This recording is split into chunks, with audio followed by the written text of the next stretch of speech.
Welcome to Soccer Saturday, presented by the Dubliners on a weekend more explosive than former Prince Harry's new book, Spare Parts, or whatever it's called.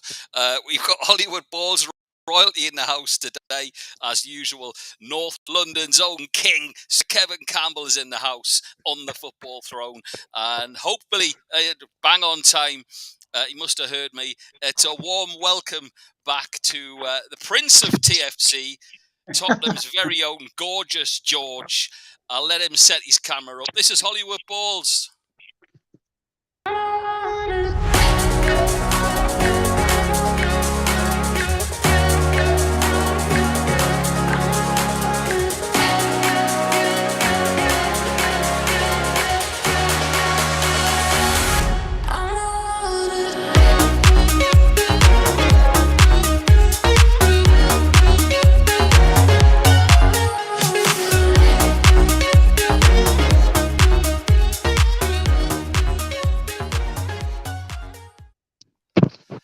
Today's show's powered by Board Ape Football Club, the first football community DAO, built to support grassroots football in the UK.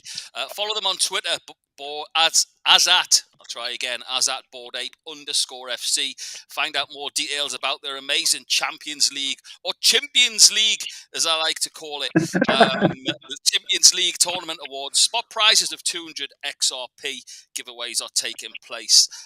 In addition to this, Board Ape Football Club, they've got a maximum of 5,000 NFTs and an absolutely brilliant collection of bored apes. Speaking of which, I got my own delivered this week. There he is. Kev, have a look at him. He's got he's got the classic away top on, hasn't he? You know. Yeah. He's got the Hollywood Balls logo on. He's got the Hollywood Balls cans on. He doesn't look very happy, so it can't be me this season because I'm bouncing. Well, he's George, definitely a Newcastle fan, then, isn't he? Welcome back, George. How are you, mate? I'm doing great, thank you. Great to be here. Oh, sorry, my camera's dodgy. Hold on. Some things don't change. Yeah, I know. Let's fix this. Kev, I love the fact that how much George just sets up hours before going live. Yeah, I know he's very well prepared. Listen, I am Mr. Mum this week, right? Oh, okay. The missus is away. I've got the kids. I've got the dog. You've got Derby Day nerves. Oh my God! I didn't sleep last night. I can't. And the game's tomorrow. Listen, in honour of George being on the show, we've gone back a bit old school today, so we're going to be featuring a couple of old favourites, Baller of the Week, and of course predictions. Kev, I wanted to look at the Manchester derby and all the big games coming up. We'll come to you first, but more good work from your old foe there, Unai Emery's working more magic in Villa. It's a big result, really. I mean, people are saying Leeds aren't playing well, but there's never any easy games in the Premier League. We know that. So another good result for Emery, right? Yeah, very good result for Aston Villa. You look at Villa, and they seem to be getting it together under Emery. They're playing good football. They're playing progressive football as well. And you know what? He's really getting a tune out of Leon Bailey, isn't he? Leon Bailey looks the business, playing through the middle kind of thing. So, listen, I like what Villa are doing. I like the way they play. And as I said, I think Unai Emery, I think that fit is just right for them. Yeah. I mean, they've got cohesion under him. They're together. They're tighter. They seem to have a real purpose. Although I will say, I thought Leeds were the better team yesterday. Hey, Leeds are a good side. Hey, don't get it wrong. Leeds are a good side, George. Yeah. They go for it, mate. So what they missing then, Kev? Listen, they missed a bit of luck yesterday. Let's be honest. Yeah. I mean, it was a fraction. Well, it was a fraction. There was a couple of offsides there, and it was some great goalkeeping by Martinez as well. By the way, you know that he's made a couple of world-class saves. Obviously, his confidence is high after winning the World Cup.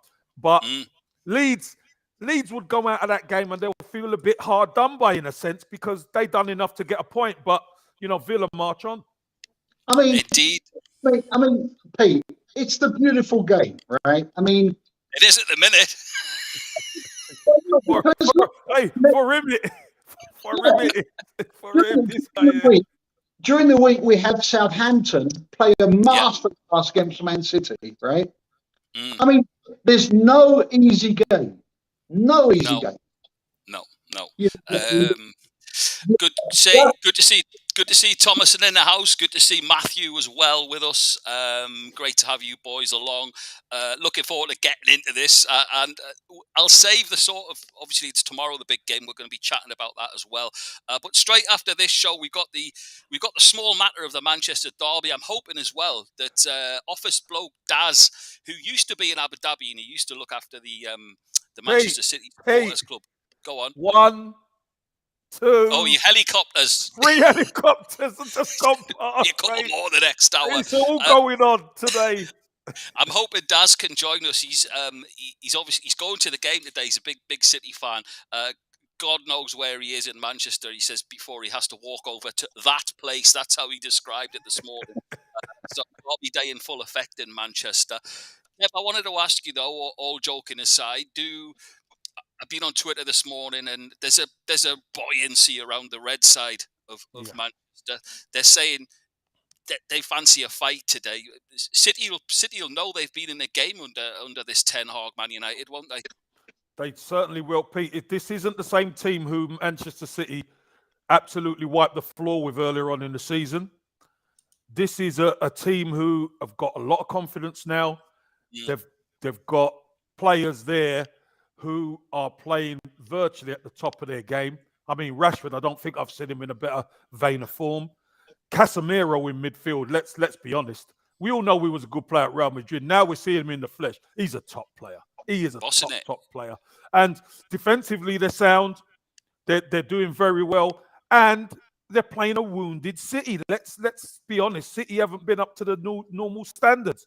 So for the first time in a long time, Pete, the red side believe we can turn them over.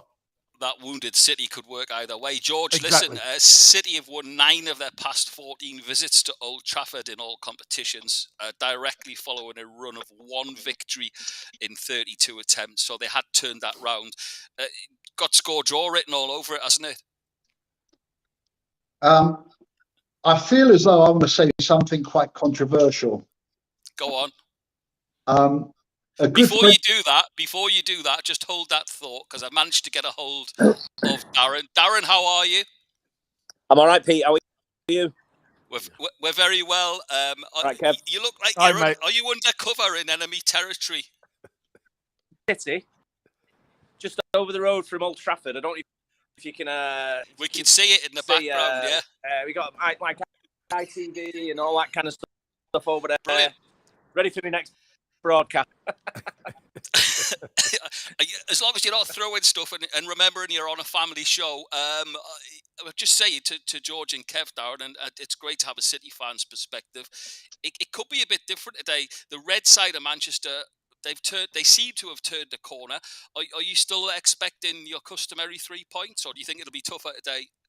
I'm not sure what corner they've turned, mate. If you look at the last 8 games, the toughest. I'm not sure which corner they've turned. But I'm in a pub full of United fans, by the way. And I'm just outside. They're all staring at me from the window. I'll be okay. You'll be fine. Come on, give us what you thinking today. I mean, there's, I just said to Kevin there, City, a wounded City. People are saying, "Oh yeah, it's a good time to play City because they got beat midweek," but it could be the worst time to play City because Pep will have them well up for it today. No, I mean if you look at the history when we played out against us, they did a great job on Wednesday when they played us. No take away from anything they did Southampton. They didn't tend to do then. They go on like a losing streak of like 7 games after they play City. So like come out, they run, and then they don't do anything. You just burn out. Everton proved that, and they did the same. They went back home 2 or 3 days later and lost 4-1 to Brighton, sort of thing. And it's when you look at the game we played on Wednesday look at the starting line. look who was there. And you look at Bruyne, wasn't the starting line. I mean, don't get me wrong, Southampton did a great job, but you look at some of the players that played. Calvin, the fullback Gomez, wasn't playing really well. And there's a few players you could point out and say, you know what, did you the game prior to that against Chelsea? A little bit of a different game again. I know Chelsea ain't playing too well neither. Take of it what you will, but today you'll see Rodri back in there, you'll see Bernardo back in there, you'll see Mahrez back in there. You'll see a lot of people in there who are a little bit different to what you've seen on Wednesday night. Are you going for the win, Daz? Say again, sorry, mate? Are you going for the win? I'm going 3-0. Love it. I like it. Well, listen, I've got you on Messenger, so I'm going to be messaging you through the match. I'm looking forward to that 3-0. I'm just saying, we've just wrap it up for us. Give us there's nothing beats Derby Day, is there? I mean, the nerves and it's a different one for City fans currently because they're used to winning so often. But do you still get those butterflies, Daz? Yeah, absolutely I do. This morning I was up at 7 o'clock. I don't even get up that time to go to work.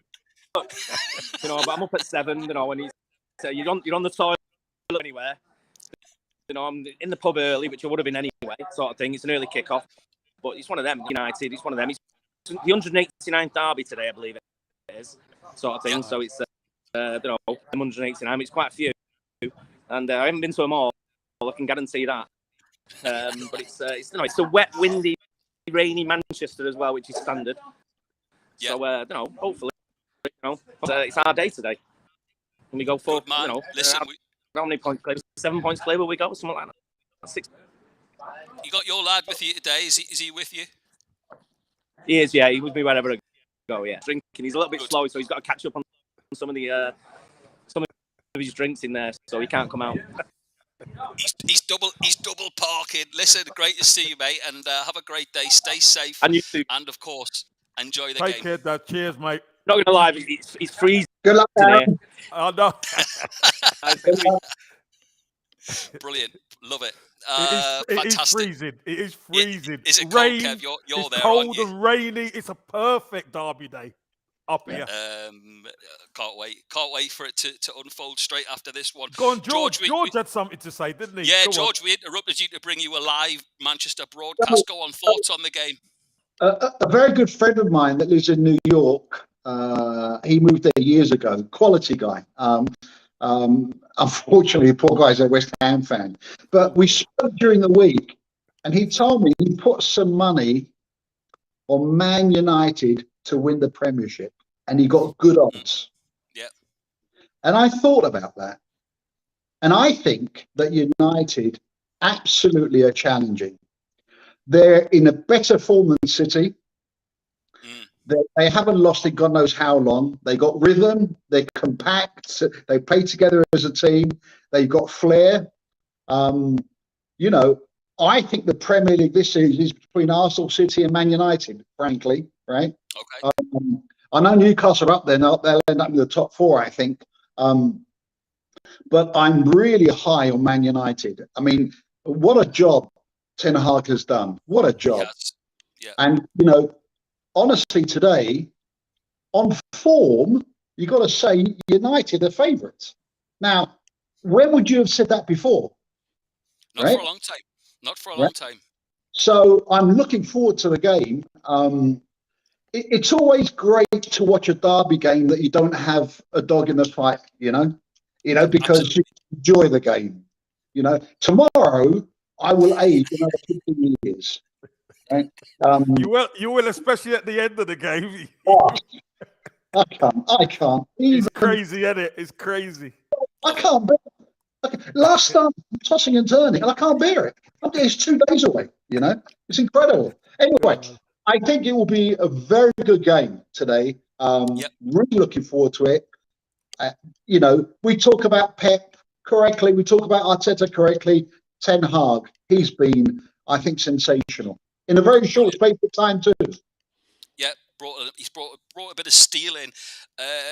Listen, Kev, it seems whenever you turn on Sky Sports News, and by the way, great to see you on with Hayley this week. A fantastic slot that you were on, Kev. Yeah. But whenever I turn it on there, it just seems that there's so many gaffers under the cosh, isn't there? There's so much Yeah. pressure.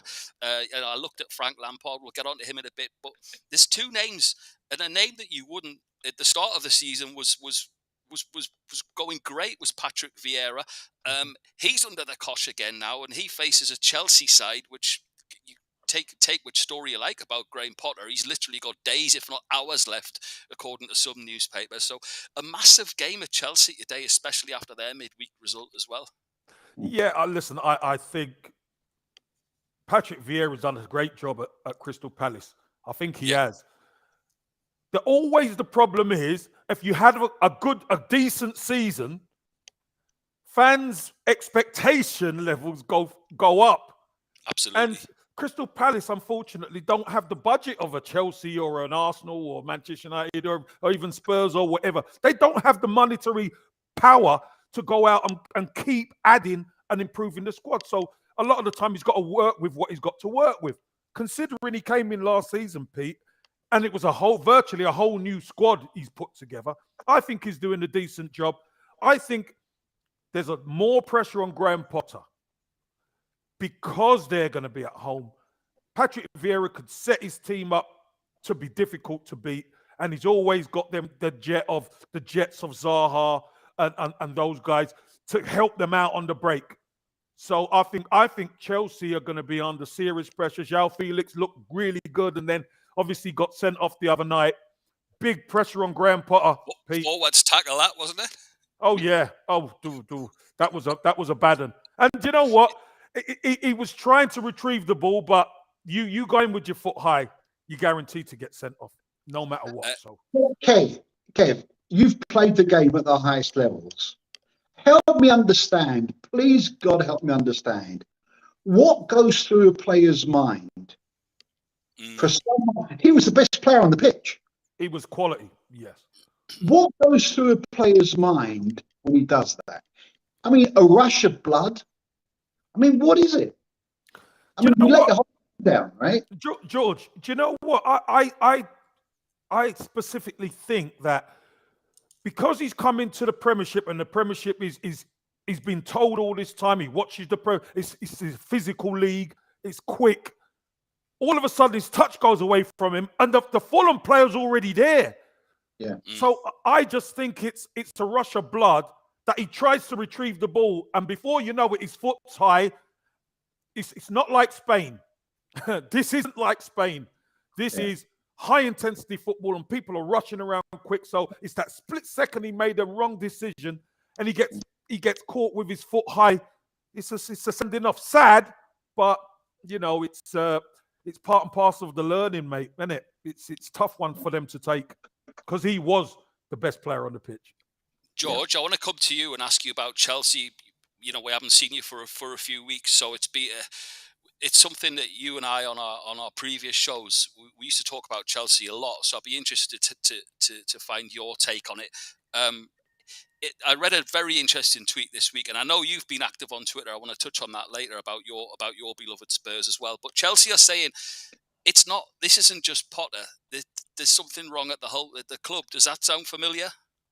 Yeah, I mean, listen, whatever it was under Abramovich, it was working. It wasn't just about unlimited money. They had personnel in place, and I'm not talking about the playing staff here or the manager. They had personnel in place that knew what they were doing. They had experience, and it was a well-oiled machine. It just feels like Chelsea currently is out of sorts. And I'm not just talking about Graham Potter or the players. So, you know, I think, you know, the brave thing to do if you're the Chelsea owners is to let it breathe and let it continue, right? I mean, talk of replacing Potter. I think the guy hasn't had one pre-season, you know. You know, they just got to let it breathe. They've been incredibly unlucky with injuries. Yeah. But, you know, it goes around. You know, look at Liverpool. They've been incredibly unlucky with injuries. So it happens, you know. Spurs with a shallow squad, 3 or 4 injuries, and we're challenged. You know, it goes with the territory. But there is something if I don't want to say there's something wrong, but there's something out of kilter at the club, okay? And they've got to work it to get some kind of rhythm back. Rhythm in terms of operations of the club, rhythm in terms of spirit, good feeling, togetherness. But with new owners, you just don't know, right? You just don't know. So Absolutely. it's just as much a test for the owners as it is for the players and the manager, in my opinion. Yeah, well said. Well said. Kev, let's head up to the northeast. Party time again on Tyneside. There's going to be another full house Sunday. The big market's bouncing. Listen, after the Sheffield Wednesday game, they did what was required. They literally. I was on the Toon podcast this week with Ali Khaled, and he said from the moment that Leicester stepped out that tunnel, there was only everyone in the ground could sense what was going to happen, and there was the first chance for the Toon after 41 seconds, and it was one-way traffic, wasn't it? Pete, it was one-way traffic, but let me just say this: Newcastle should have won that game in the first half. It should have been all over.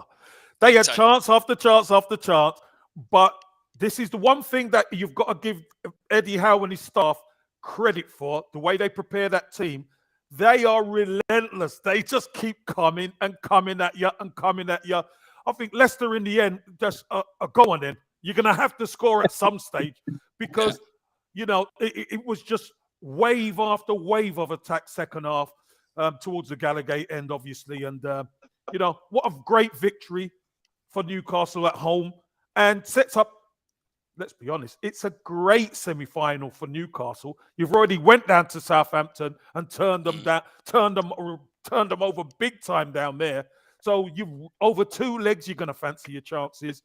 And I just think this Newcastle squad and ownership are going from strength to strength at the moment, Pete.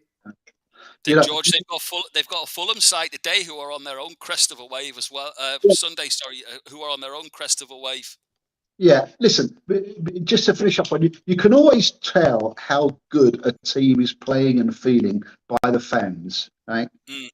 The Geordies, the Leicester game, they would have wanted it to go on for 180 minutes, not 90 minutes, right? I mean, it's just beautiful, right? So, everybody, I've got some dear friends in Newcastle, and they're just, the whole town is on fire. Fulham are doing fantastic this season. A surprise for many. They play really good football. They're very clever in tight spaces on the pitch, I've noticed. Against Chelsea, there were some moves keeping the ball that were just quality. I think it will be a tight game, but away the lads. I fancy the Geordies, man. Newcastle win today. Away the lads, indeed. If there is a slight worry, Kevin, it was something that you picked up on last weekend. Ali Khaled mentioned it on the Newcastle United podcast this week. Hopefully, the fact that you look at Callum Wilson being back in that side, Alexander Isak is going to get hopefully sharper a lot quicker. But the one thing was Sheffield Wednesday, Leeds United, possibly times of the game at Leicester and Arsenal, of course, the lack of goals. That's the only thing. Look, and I'm not saying. I think it's only a slight on the squad that you need to be able to get goals sometimes against the run of play. When you're on top of teams, Pete, that's fine. You look good. But sometimes when it's against the run of play, who's your go-to guy? Almiron's at his purple patch. Callum Wilson scores in bunches. Joe Linton could get a few goals. I think Isak's been brought in to be that killer. Newcastle just don't have that killer yet. Isak's coming back. Obviously, he's got to get into form. But when you look at some of the other teams that are up there and you look at Newcastle, that's maybe the only thing that Newcastle lack is that killer. Texted Dan Byrne this week, who wishes he'd never danced in the changing room after, because that's now taken over from the actual result. Is Big Dan Byrne's own song, which has taken over Newcastle City Hey, Centre. he's fantastic. Do you know what, Pete? Do you know what, Pete? Bringing that back into it, some fun, some enjoyment. Yeah, This is what football should be about. You know, absolutely. enjoy the dance, definitely. They'll be doing it in the big market if they beat Fulham They on are. Sunday, I tell you. I'm going to visit tomorrow, George. Listen to this. This is how far it's travelled. So the Newcastle United Supporters Club in Dubai, God bless them. You know, they're trying to get everyone together on a weekend in Dubai. It's difficult enough. There's family plans, there's this and that. So, you know, you normally get about 5 or 10. There's 150 going to the bar tomorrow. They've got the flags, they've got Bladen racers playing, and they've got the Dan Burn dance competition lined up for tomorrow. So I'm being dragged along there to watch the Fulham game tomorrow. Really looking forward to it. Love it. 100 Geordies in a bar in Dubai. Okay, listen, let's look at a massive North London derby at the Tottenham Hotspur Stadium on Sunday. I've gone as neutral as I possibly could. I've got both colours on for you both today, so I can't be accused of being biased either side. I've got my Tottenham half here and I've got my Arsenal side here. I'm going to start with George because Spurs are at home. George, the Gunners are aiming to complete their first league double over Spurs since 2013-14. Tottenham have lost 3 of their past 4 home Premier League games, winning the other, of course. So your nerves are already they're probably valid nerves, aren't they? Oh no. My nervousness is very well placed. Let's be very clear about this, right? Arsenal is on fire, playing. They've got a wonderful mixture of experience, youth, pace, strength. The defense has been incredible. Saliba's outstanding. Arteta's doing great. You have to give credit to Arsenal Football Club. They continue to invest in Arteta. Over the last 2 or 3 years, you know, Arteta out was the rage. Was trending, yeah. Many Arsenal fans. The board stood by him. They invested in him. When he needed, they invested in him more. I hope Daniel Levy's listening to this. You know, that's what good boards do. So Arsenal are on fire. They're probably favourites to win the title, and they're favourites tomorrow. You know, there's no doubt. For a reason. Got to say, quick hi to Sheps. DJ Sheps, he's got a rare Saturday off. He can't watch the show normally, Kev, because he's normally on the 1s and 2s. Great to have him. Great to have him along. Hope you're well, mate. And Happy New Year to you. And I think it was his birthday last week as well. I thought it was his birthday. He's out every Saturday. Listen, Kev, Arsenal, they've won all 6 of their top flight London derbies this season, keeping a clean sheet in all 3 away games as well. They're vying to win 7 successive Premier League London derbies for the first time since the 07-08 season. And funnily enough, who was that? They beat Spurs home and away.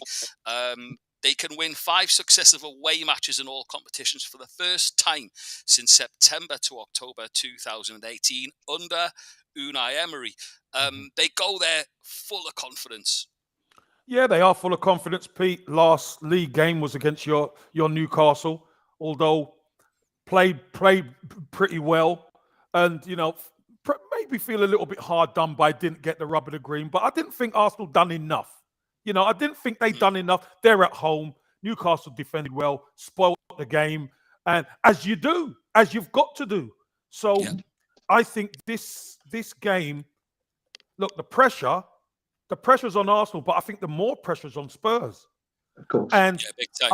I think if Arsenal can take control of the game, then the locals are going to get very restless because they're not going to want Arsenal popping the ball about at White Hart Lane. That's for sure. They're going to want Spurs to get right stuck into Arsenal. That's for sure. Yeah. I think one key tactical observation is that it looks like Bentancur is not going to be fit in time. He may be on the bench. One of the weaknesses of Spurs this season in the formation they play is that they don't have enough, in my opinion, quality players to play that formation. With Bentancur in midfield, that's the kind of player you need. Without him there, I think it's going to be a very long 90 minutes for us. Okay. I'm looking forward to a great game in store as well. And the sort of derby game that fans dream about, isn't it? I mean, both teams, although Spurs, I know it's not ideal at the moment, but both teams well within the reach of glory as well. So a derby at the right end of the table. But Pete, can I just say this as well? This is as important a game for Spurs as it is for Arsenal. Big time. Because let me tell you, Spurs, the investment they've done, they need to make sure they challenge for that top four. They've got to be in the Champions League again next year. This is why this is such an important game. It's a massive game for both clubs. Kev, I thought you said the investment Spurs have made. Which investment is that exactly? Well, you bought Richarlison. Did you or did you not? You bought Benton. Yeah. So you bought Romero. Hang on, that was, dude. Listen. No, but I'm just saying you've made him. It's not as if you haven't invested. You've invested money. I understand that. You've invested money. Is my point. Now, the key is if you're making those investments and you've got a manager like Conte, being outside the top four, you can't. It's unacceptable. Especially when you're so close. Is my point. Can you finish outside? Of course you can. But because where you are, you win this game.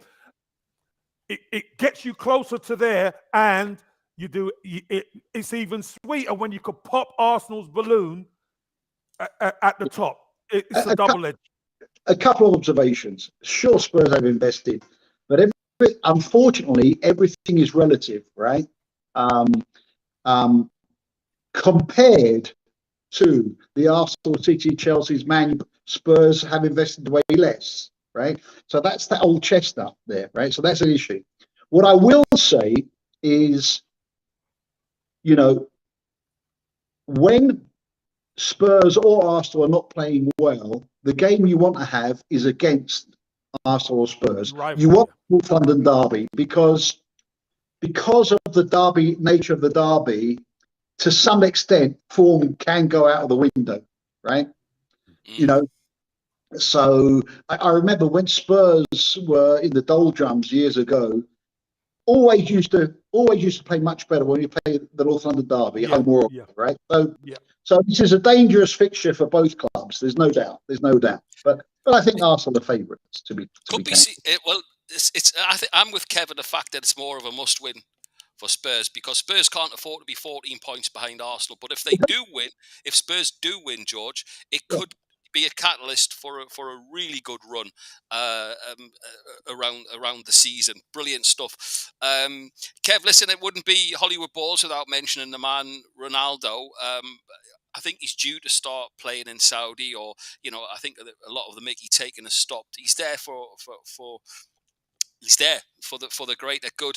And then I read this week that Messi could be following him to Saudi Arabia. I mean, there's two of the big clubs there say, and hey, money's not going to be an issue. No, I think it would certainly be down to Messi. Could you see that? Can you see that playing out, or is this to sort of build their promotional campaign for the World Cup? Pete, listen, it wouldn't surprise me if you get them to play for the two biggest clubs. Let's think about it. What a great spotlight that would be on Saudi Arabian football. Messi and Ronaldo, they're winding down their careers probably, but there they are in Saudi. And look, as you said, money's not the object. The key is the eyeballs, the spotlight, and it will bring a world spotlight on Saudi Arabian football. Absolutely. They could, George. They could face off, I think, in the next few days, because there's some Super Cup. Ali was texting me yesterday to say he's off to the Kingdom to report for Arab News. There's a Super Cup game in which Messi's due to play against Ronaldo's team, so we could see them on the same on the same pitch in Saudi Arabia. One thing's for sure. Let me say this, by the way. Saudi Arabia said, what was it, Kev, 16 months ago, that they were going to start making a noise in sport, and boy, have they done that. Think of that what you will. Listen, okay, we're going to get Baller of the Week, and because he's guest today, we're going to go with George. George, last 7 days, on or off the pitch, who's it for you? I'm going to go with I got a few players I want to go with. I would have gone with the Chelsea player that got sent off. He was just. I thought he was outstanding. So up until he got sent off, I would give it to him. I will give you a strange one. I want to give it to the Chelsea young boy, the left back.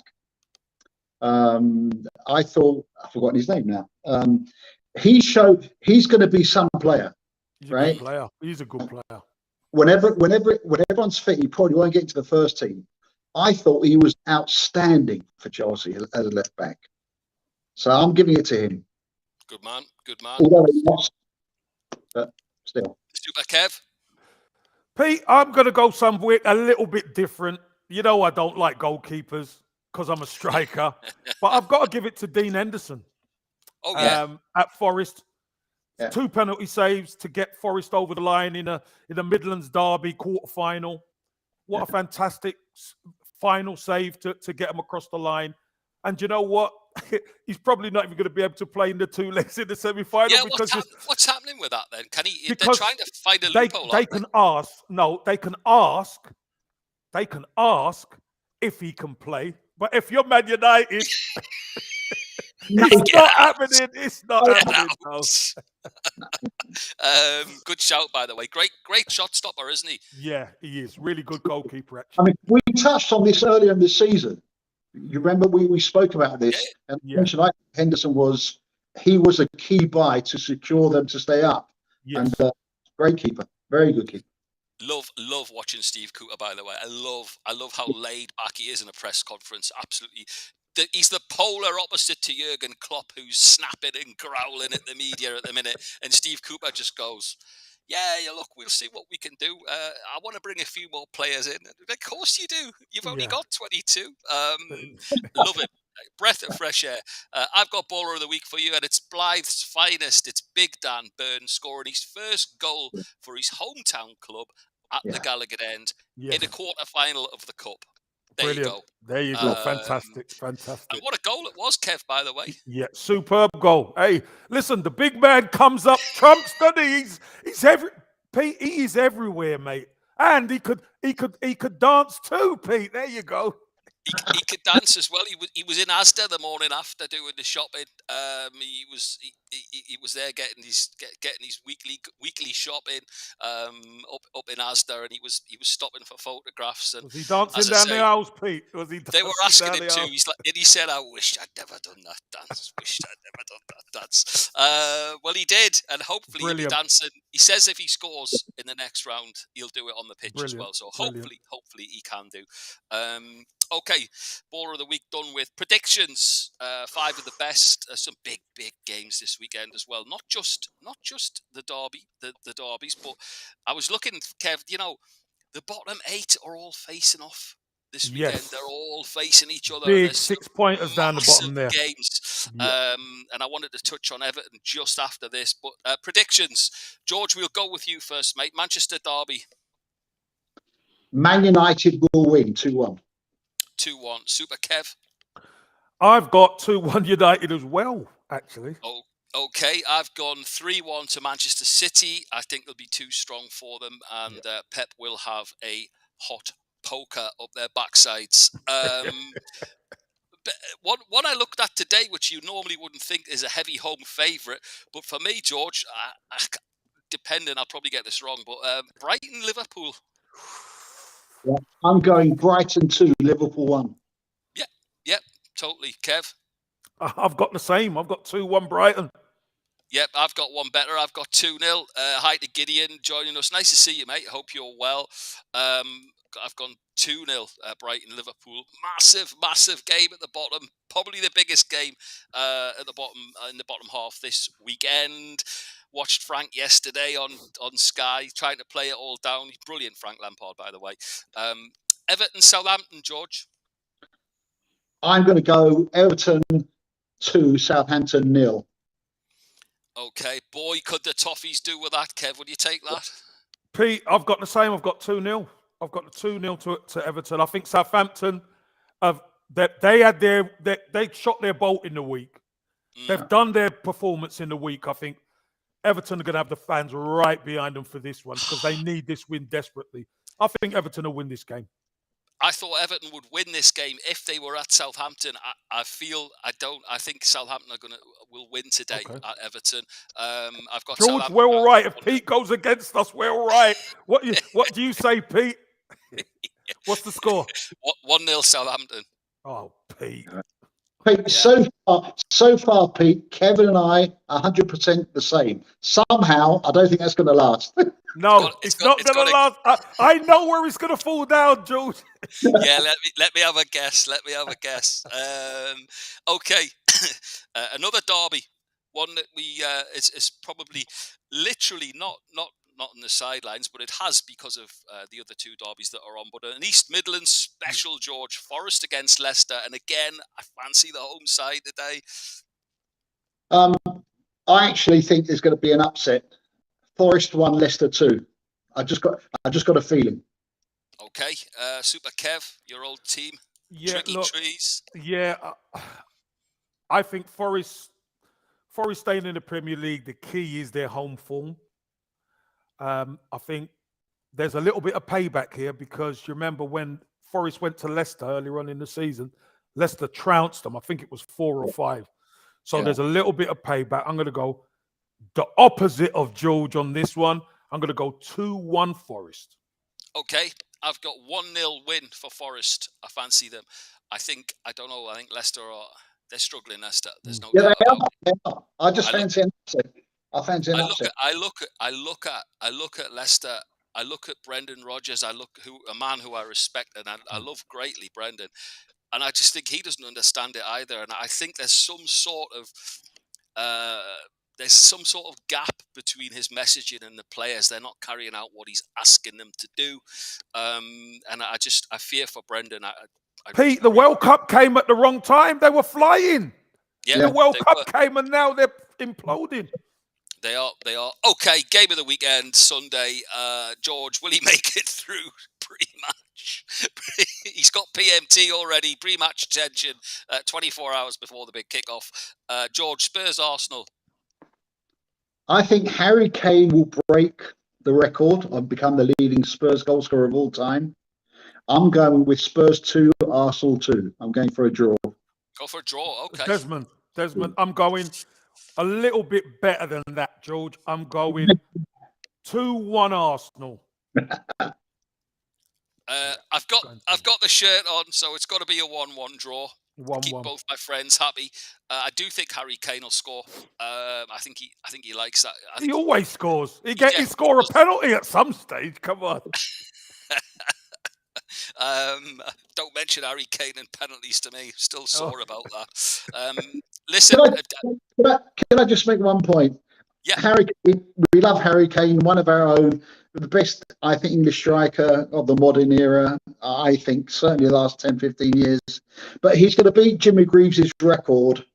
But I want to say this: Jimmy Greaves scored with fewer appearances, and he didn't take the penalties for Spurs. Right. So I know he's not with us anymore, but Jimmy Greaves was a genius. Absolutely.